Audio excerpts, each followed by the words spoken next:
ಶ್ರೀ ಪರಮಾತ್ಮನೇ ನಮಃ. ಶ್ರೀಮದ್ಭಗವದ್ಗೀತಾ ಅಥ ತ್ರಯೋದಶೋऽಧ್ಯಾಯಃ. ಕ್ಷೇತ್ರ ಕ್ಷೇತ್ರಜ್ಞ ವಿಭಾಗ ಯೋಗಃ. ಅಧ್ಯಾತ್ಮ ಜ್ಞಾನ ನಿತ್ಯತ್ವಂ ತತ್ವಜ್ಞಾನಾರ್ಥ ದರ್ಶನಂ ಏತಜ್ಞಾನಮಿತಿ ಪ್ರೋಕ್ತಂ ಅಜ್ಞಾನಂ ಯದತೋನ್ಯಥಾ.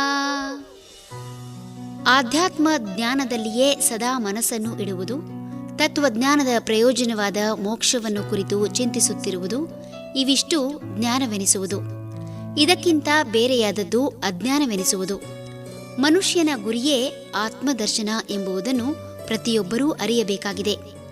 ಆತ್ಮದ ಅಧ್ಯಯನವೇ ಅಧ್ಯಾತ್ಮ. ಆತ್ಮದ ಬಗ್ಗೆ ಅರಿಯುವಂತಹದ್ದು ಅಂತಹದ್ದೇನಿದೆ ಎಂಬ ಪ್ರಶ್ನೆ ಹುಟ್ಟುವುದು ಸಹಜವಾದರೂ ಆ ಪ್ರಶ್ನೆಗೆ ಉತ್ತರ ಕಂಡುಕೊಳ್ಳಲು ಪ್ರಯತ್ನಿಸುವವರು ಬಹಳ ಕಡಿಮೆ. ಆತ್ಮನೋ ಮೋಕ್ಷಾರ್ಥಂ ಜಗದ್ದಿತಾಯ ಚ ಎಂಬುದು ಋಗ್ವೇದದ ತತ್ವ ಆಧರಿಸಿದ ಉಕ್ತಿ. ಮೋಕ್ಷ ಅಂದರೆ ಎಲ್ಲದರ ಮೋಹ ಕಳೆಯುವುದೇ ಉದ್ದೇಶ. ಈ ಉದ್ದೇಶವನ್ನು ಜಗತ್ತಿನ ಹಿತಕ್ಕಾಗಿ ಕೆಲಸ ಮಾಡುವ ಮೂಲಕ ಸಾಧಿಸಬಹುದು ಎಂಬುದನ್ನು ವಿವರಿಸುವ ಈ ಉಕ್ತಿ ಸಣ್ಣ ಮಾತಿನಲ್ಲಿ ದೊಡ್ಡ ವಿವರ ಕೊಡುತ್ತದೆ. ಒಬ್ಬ ವ್ಯಕ್ತಿ ಯಾವುದೇ ಹಿನ್ನೆಲೆ ಇಲ್ಲದೆ ಮತ್ತು ಯಾವುದೇ ಮಠಾಧೀಶರಾಗದೆ ಗುರುವಾಗಿ ಬಹುಜನರ ಪ್ರೀತಿ ಗಳಿಸುವುದು ಸುಲಭದ ಮಾತಲ್ಲ. ಆಧ್ಯಾತ್ಮಿಕ ಅಧ್ಯಯನ ಮಾಡಬೇಕೆನ್ನುವ ಉತ್ಕಟ ಪ್ರೀತಿ ಇದ್ದವರು ಮಾತ್ರ ಗುರುವಾಗಿ ಹೊರಹೊಮ್ಮಲು ಸಾಧ್ಯ.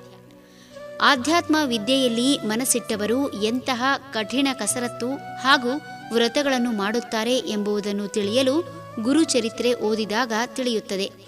ಎಲ್ಲ ಕೆಲಸವನ್ನು ಶ್ರದ್ಧೆ ಹಾಗೂ ಭಕ್ತಿಯಿಂದ ಮಾಡುವ ಇವರು ಸಕಲ ಜೀವಿಗಳನ್ನು ದೇವತಾ ಸ್ವರೂಪದಲ್ಲಿ ನೋಡುತ್ತಾ ಇಂತಹ ದೇವತಾ ಸ್ವರೂಪಿಗಳಿಗೆ ಹೇಸಿಗೆ ತಾಗಬಾರದೆಂದು ಜನರು ಮಾಡಿದ ಹೇಸಿಗೆ ತೆಗೆದು ಶುದ್ಧಿ ಮಾಡಲು ಹಿಂಜರಿಯರು. ಎಂತಹ ಕಠಿಣ ಸಮಯದಲ್ಲೂ ನಿತ್ಯ ವಿಧಿಗಳನ್ನು ತಪ್ಪಿಸದೆ ತಮ್ಮ ಆಹಾರ ವಿಹಾರ ವ್ಯವಹಾರದಲ್ಲಿ ಕಟ್ಟುನಿಟ್ಟಿನ ನಿಯಮ ಪಾಲಿಸುತ್ತಾ ಅದೆಷ್ಟು ಕೆಲಸ ಬಂದರೂ ನಿಭಾಯಿಸುತ್ತಾ ಗುರು ಸೇವೆ ಮಾಡಿ ಸಮತ್ವದಿಂದ ಜ್ಞಾನವಂತರಾಗಿ ಲೋಕೋದ್ಧಾರಕರಾಗುತ್ತಾರೆ. ಇಂತಹ ಆಧ್ಯಾತ್ಮಿಕ ವಿದ್ಯೆ ಮಾತ್ರ ಸಮಾಜವನ್ನು ಉತ್ತಮ ಬಾಂಧವ್ಯದಿಂದ ಬೆಸೆಯಬಹುದೇ ವಿನಃ ಸಮಾಜದ ಪ್ರತಿಯೊಬ್ಬರನ್ನೂ ವಂಚಿಸಿದರೂ ಸರಿ. ಲಾಭವೇ ಗುರಿಯಾಗಿಸುವ ಇತರ ಎಲ್ಲ ವಿದ್ಯೆಗಳೂ ಅವಿದ್ಯೆ, ಅಂದರೆ ವಿದ್ಯೆಗಳಲ್ಲ.